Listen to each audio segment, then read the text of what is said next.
everyone, I'm Harley. And I'm Vanessa. Welcome back to THVaudio. Although today it's THVaudio because THVaudio. we don't have Taylor here this week. She's a brat who didn't do her homework. Well, she's not here to defend herself, so I can say whatever I want. That's like the opposite of the truth. You're not supposed to speak ill of people when they're not in the room. What's gonna stop me? Are you gonna stop me? No. Exactly. Oh, well, okay. Today we're talking about Barbie as the Island Princess. Obviously, it's a Barbie movie. I have seen this before, but Vanessa has not. I've seen a couple of Barbie movies. For the most part, I really like Barbie movies. They're pretty cool, except the more recent ones. The recent ones are weird. They're like... I don't know what's up with the more recent ones.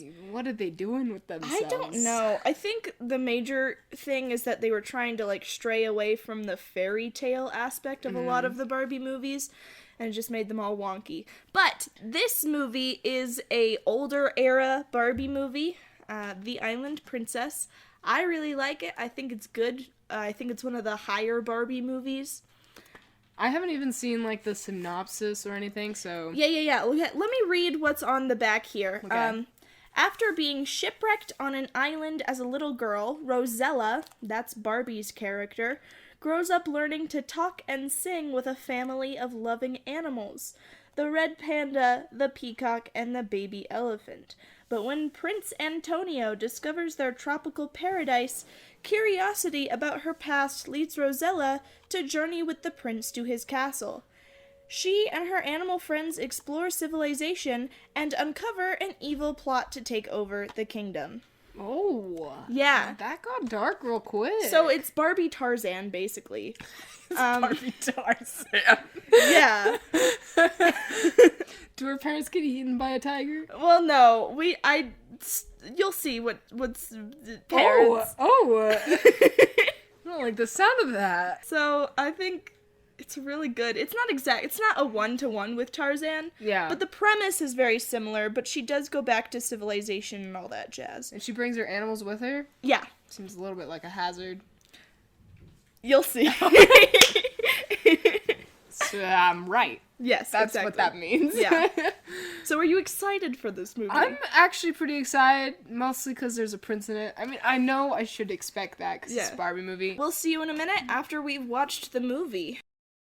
So we just finished watching Barbie as the Island Princess. Now, I watched this movie a lot in my childhood, and I did not remember it being this slow. Yeah, I was really bored. You kept going on your phone, and your boyfriend called, and all of these things, and I was bored too, so I can't blame you. My little sister kept coming over and asking how to Minecraft. She doesn't know how to play Minecraft. Apparently. Yeah, overall very bored the entire time. The plot it's an interesting concept, and I like a lot of the plot points that they introduce. It's just the pacing is so slogged down. The interesting thing about it is that they brush over some of the more important things, like the prince and the main character fall in love, but they don't cover that at all. And instead they spend so much time on other stupid plot points that are just why? Yeah, because the movie starts off with the main character, Barbie, on this island, and then the love interest comes on a ship, and he's like, oh, new island, oh my gosh, there's a girl here, and then it just skips to when they're, at civilization in his kingdom, and they like each other now. They skipped whatever time period that took place on that ship where they supposedly, got to know each other, and then the rest of the movie is just nothing on nothing on nothing on nothing.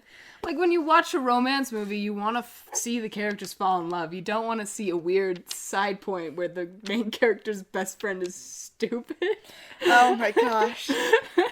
You don't want to see that stuff. You don't want to see any of this other random crap they threw into this movie. I like the villain. I like the idea of the villain controlling her daughter so that she's forced to marry the prince. Mm-hmm. But there's just nothing happening between that. Also, they kind of glossed over the villain backstory, too. Like, they could have done a lot better job. Well, the villain backstory was displayed in the villain song, which I don't necessarily hate, but it's just like, oh, okay, she killed her husband, good to know. Good to know. And then she decided to have a child. Daughter? Yeah, she had a daughter somehow, despite the fact that she killed her husband before she got pregnant. And how do you know it's gonna be a daughter? Yeah, exactly. So in the villain song, the villain's plan is like, oh, I heard this king that I want revenge on is having a son, so I shall have a daughter. Because her parents had tried to kill the king, and so the king banished them to a pig farm. This whole thing is just so glossed over. I don't... Like, why did they try to kill the king in the first place? Like, there's gotta be some... Right? I wanna know. I understand why she hates the king, to an extent, because he banished her, but why did her family try to kill the king? You know, you don't get to know. Instead, you get to see a side plot with a monkey learning how to climb again. Exactly! There's so many random side plots in this movie that slog it down, but then you never get any development with any of the important plot points, so it's slow for no reason. It could have been really good, but they chose not to make it good. Exactly. For product placement. Yes. Oh my god. Let's talk about the toy catalog. So I have this movie on DVD, and in the DVD holder, there is this pamphlet with these toys on them. This is the first time Vanessa is seeing them. So they have these three little... Oh my gosh, I have this one! You have that doll? I didn't even know it's from this movie. Wait, where is she in the movie? No. There's one scene near the end of the movie where there's a carriage chase, and on this bridge are these three girls that are walking on the bridge, and that's the only time we see these three girls, and they made completely different Barbie dolls of those three characters. And I have one of them. I've always wondered, because we have so many weird Barbie dolls. That's what she's from. That's what she's from. A random 1-second scene in a movie that is so obscure. Gosh, and the ads that they had right before the movie. They have these ads before the movie. Most of them are promoting other Barbie movies, but there are other ads. What do moms believe in? We believe in our girls. Do you, though? Do you really? Do moms really? Do they really? That's a good question. That is a good question. Anyway, okay. So, the main character, her name is Ro. That's Barbie. Ro. She has these animal sidekicks. It's a red panda, a peacock, and a baby elephant. And the baby elephant's name is Tika, and she is the worst character in this movie. Literally, there was a scene where they were in the ocean, and Harley pointed out that there was no way that Tika would be able to swim because she's an elephant. And I was like, hardcore rooting for her to die. That's how much I don't like this character. Just, like, every single scene with this baby elephant is just her being so selfish and all egotistical, and I absolutely hate her. She also, like, guilt trips Ro a lot, like... For sure, yeah. She's all like, hey, there are a bunch of people that look like you, and there's no one that looks like me. We should leave. And I'm like, you're an elephant. What were you expecting? I mean, there wasn't anyone that looked like you on the island either. Exactly! Because your parents are mysterious. There are no other elephants on this island that they were living at the beginning of the movie, and yet she's freaking out. Because there are people that look like you now, Ro. I don't like it. The entire movie, Tika is just like, you start to like people other than me, and I don't like that. Yeah. She's just such a terrible, toxic friend. And I get, like, they were trying to set up a character arc or whatever, but it's so ill-handled because every single scene with Tika has her doing something terrible, and then there's one song where it's like, I can love other people too, Tika, and I'll still love you, and then she's like, oh, wow, I didn't know that! I never considered it. Like, there's no reason to like her in the first place. Like, there's no reason to root for her. Exactly. There's nothing going for her, and I hate her as a character. But the other two animals are just kind of there. They don't do much. I don't even remember their names. That's how little impact they had on me. Yeah, exactly. You don't really remember their names. I remember their names because I've watched this movie a billion times. Like, first watch, you're not gonna know anything because it's just, the red panda, the peacock, Tika, and then the monkey. First thing about the peacock is that he's supposedly a prince, but there's no other peacocks to be for him to rule over. Because he's like, I am whatever my name is, Prince of the Peacocks. Like, there's no other peacocks. No other peacocks. Which is why is there so little wildlife on this island? Yeah, that's true. There's no other animals here. There were the 3 crocodiles and the 3 dolphins and nothing else. Nothing else. Everything comes in threes here. Everything comes in threes. Including those 3 girls, those 3 random girls. Yes. And the 3 triplets. And the 3 triplets. So, let's talk about the prince real quick. The love interest of this movie. I don't remember his name either. Antonio. Antonio, exactly. No, he's okay. That's my dad's name. I should know that. Antonio is basically knockoff Prince Eric from The Little Mermaid. Gosh. We all love Prince Eric. And Prince Eric is a good character, and Antonio's fine, but it's very clear that it's like, oh, he wants adventure. Wow, he doesn't want to do his princely duties. Yep. Doesn't want to get married to this engaged girl. Blah, blah, blah. You made that sound really bad. I did. He doesn't want to get married to the girl he's engaged to. Yeah. Because he's in love with this random girl he met 2 weeks ago. Exactly, to Barbie. And it's very basic, but he's fine. He's just the crowning moment. Wow, that's funny. It's ironic because the moment his father's trying to force him to marry this girl, and he, in rebellion, is like, okay, well then I'm not gonna be a prince anymore, and he takes off his crown, and he puts it down, and just walks away. Respect earned. Respect by earned. Far. So many times, people would just, in movies, the prince will just be like, I don't want to do it, but then they'll never do anything about it.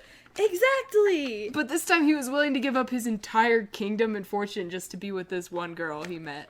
Respect, man. Respect. I like him. I like him. I want to marry him. He's not, a huge deal. He does very little in this movie in general. Little.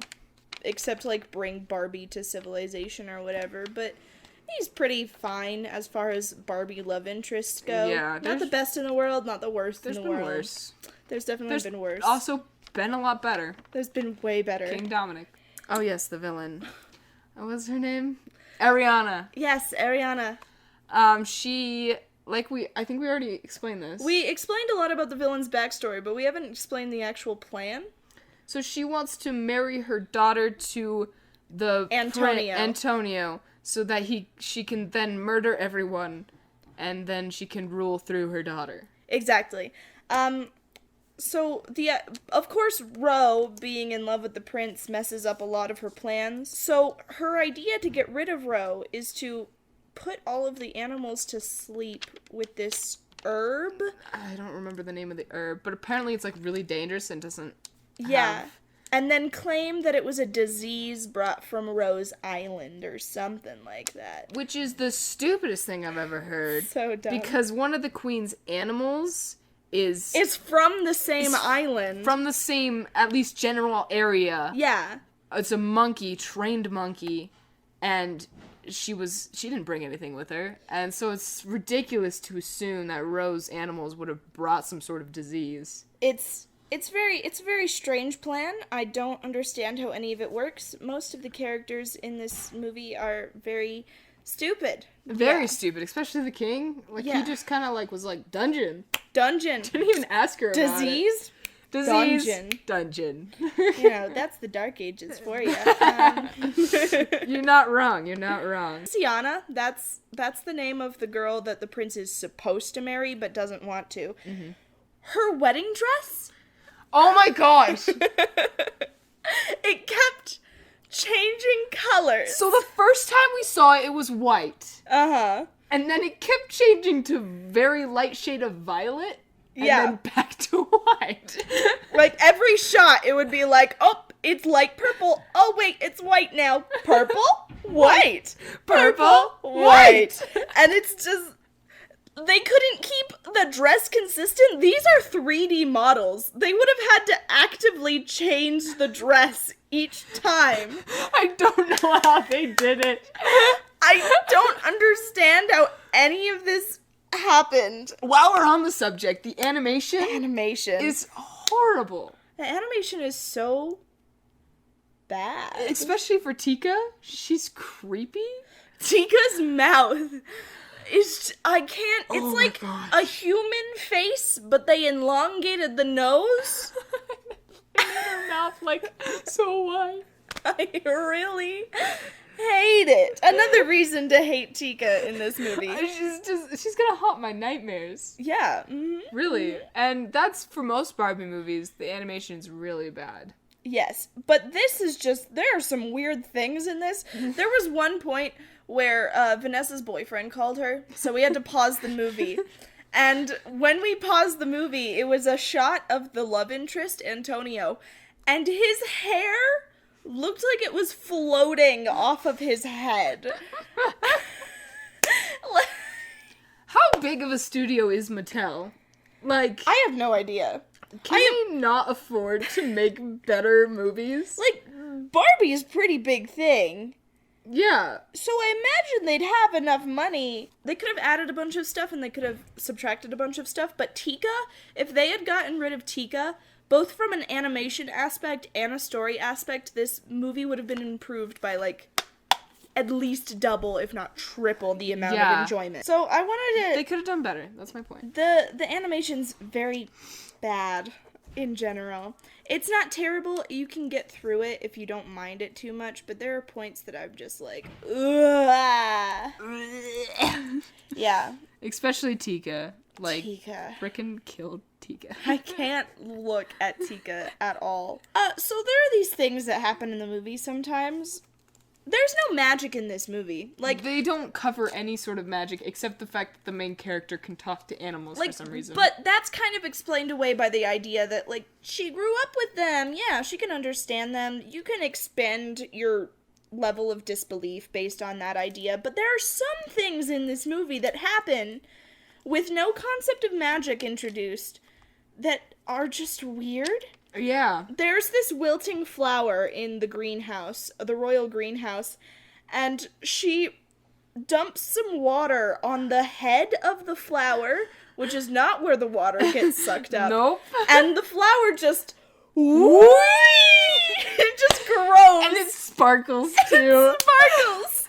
And another time she pushes the plants into the sun and they immediately just, like, come alive and sparkle. Like, what the heck? It's so odd. Like, I can get the idea they're trying to push, oh yeah, she's, like, taking care of these plants better than the people who own them. You don't need the visual representation of the flower actually growing to get the idea that she takes care of the flowers. Yeah. And we already know she's a good person. Yeah, exactly. And there are other weird things that happen, like, the fact that randomly Tika just sprouted sparkles from her trunk. It's not explained. There's like spurts sparkles onto Barbie's dress, and now it's a sparkly dress. And only part of the dress is sparkly, but just the rest the skirt of it isn't. Just the skirt gets sparkles, and the peacock feathers magically turn pink. Yeah, I don't know how they did that. And they enlarged them somehow. Yeah, there's a lot of odd things that happen in this movie that could only be explained by magic, but there's no magic introduced into this movie. Here's something that we both kept griping about throughout the entirety of the movie. Barbie, the character, Ro, she should have no concept of anything that's happening. She shouldn't be able to speak English. How can she speak English? Yeah. Why does she wear clothes? Yeah, she was wearing makeup on the island. She was wearing makeup. She had, like, purple eyeshadow, and I saw her, I was like, no. Why does she need eyeshadow? There are other characters in this movie that don't have eyeshadow, and they look fine. A lot of them don't wear makeup, but exactly. It's just her, but she lives on an island.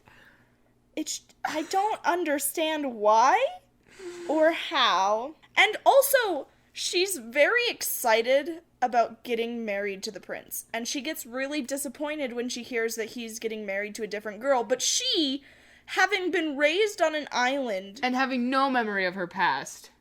should have no concept of what marriage is or its significance to people. So, like, even if she fell in love with the prince that quick, she should have no idea what getting married is and that it's supposed to be a thing about love. So she should have no reason to be disappointed hearing about this. And she and the prince never kiss or hug or do anything. They hug once after she says yes to getting engaged. Will you marry me? Yes, let's hug for the first time. They show the wedding in the movie. There's no kiss. Oh my gosh. The rats? Oh, we didn't talk about the rats, We didn't talk about the rats. Oh, man, the rats. Okay, so the villain of this movie, Ariana, she has these 3 rats. Which are coming out of nowhere. Yeah, she just has them. During her villain song, she pulls the rats out of her suitcase and they dance with her. Yeah, and then she doesn't mention them at all or talk to them at all until the plot needs them to do something. She hires them to go put the poison in all the animals' food so she can frame Ro. Right. Which is really... odd. Why would you have a rat do that? Why not do it yourself? Like, they go throughout all of the kingdom... apparently. And she could bribe the servants to do it. I mean, she bribes the servant later. She bribes the servant later to try and murder Ro. I don't know why she can't just do it herself. Why would you trust a rat? Or get her daughter to do it. Or get the servants to do it. Honestly, something. Who knows? The rats are an odd addition, and it's made even odder by what they choose to do with the rats. They have 2 rats that can talk normally, like most of the animals that we hear in this movie. And then they have a 3rd rat... who is a mime. He doesn't eat anything. He doesn't eat anything. He doesn't talk. He doesn't sing. He pretends like he does. He does a lot of actions. He dances with the other rats, but he never moves his mouth, so you know he's not singing. But he doesn't dance with the rats. He dances besides the other 2 rats. And does mime things. And it's just like so... Why is he even there? It makes no... You never see him helping? He never does anything in the movie. He's just there. The other 2 rats pour the poison at some point, but he's just... He can't. Vibing. Because you can't touch it, because you're mime. Mime can't touch things. At some point in the movie, they got, like, cheese. It was a very small amount of cheese because Ariana's a jerk and didn't give them... enough cheese for the 3 of them. So the mime rat just mimes eating, and I was just like, yes, mimes don't need to eat. Mimes don't need to eat. Yeah, and by the end of the movie, the rats, like, ate a poisoned cake, but the mime didn't eat the poisoned cake. Because so he doesn't eat. He saw his 2 friends die, and he's like, oh, we're dying now? Okay. Just straight up faints. It's so weird. The rats are such an odd addition, and the mime is the oddest part. I have a lot of nostalgia for this movie. I watched it a lot when I was a kid. I remember a lot of the lyrics and the melodies. Yeah, you were singing along with it. Here's a question. What did you think of the songs in this movie? So, I don't know. I was very distracted by how bored I was. Yeah, that's fair. But for the most part, they sounded good. Most Barbie movies have pretty good soundtracks. Most Barbie movies, if they have, like, original songs, if they're a musical, they have pretty good songs. This is definitely not Princess and the Pauper level soundtrack. No, there's no how could I refuse. I don't like that song. But at the very end, for the finale of this one, they were singing that song, and I was like, baby, oh, you're trying to sing along. That was so bad. But But like, I was like thinking of the ending for Princess and the Pauper. I was that like, song. this is so much. That was so much better. Yeah, this movie was very bland, which is an odd thing to say about a Tarzan-based idea. Yeah. And I kind of hate the fact that I liked it at some point. I feel like you're so much better at accepting, like, your nostalgia was wrong than I am. I have learned at some point that children have garbage taste in everything. You're not wrong. And I have accepted the fact that at one point in my life I was a child. So, once you've accepted those two things, it's kind of easy to come to the conclusion that, yeah, I had pretty bad taste when I was a kid. I haven't accepted anything. I was neither a child, nor did I ever have bad taste. I was born like this. At least you could accept that it was not very good. Yeah, it was not a good movie. Back when I was a kid, I would have given it like a 7.8 out of 10. That was very specific. But now, it's like a 4. Take Tika out of it and it can be a 5. But it's a 4. Honestly, I don't know if I can even rate it because I don't remember most of That's it. That's fair. I only remember most of it because I've seen it so much. Yeah. So, like, I can't blame you. It wasn't bad. It wasn't terrible. It was like eating bread for lunch. Just straight bread. You don't hate it, but you're not... You know, you're not getting the filling of the sandwich. Yes! You're not... Princess and the Pauper is a whole sandwich. Princess and the Pauper is a whole sandwich, and this is plain wheat bread. And it's not good wheat bread. It's not good wheat bread. It's like that block of wheat bread yeah. before it's been cut. I'm sad that I liked it at any point in my life. It's not terrible. It's not good. It's just exists. I'd remember if it was bad. Yeah, if it was a bad movie, you can remember bad movies, but this is just... That concludes our session with Barbie as the Island Princess. It was a very bland movie. Not terrible. Not good. Just wheat bread. Wheat bread. A solid chunk of wheat bread. This has been THVaudio. I'm Harley. And I'm Vanessa. And Taylor is gone for today, so... So, that's kind of unfortunate. We'll see you next time. Bye. Good night.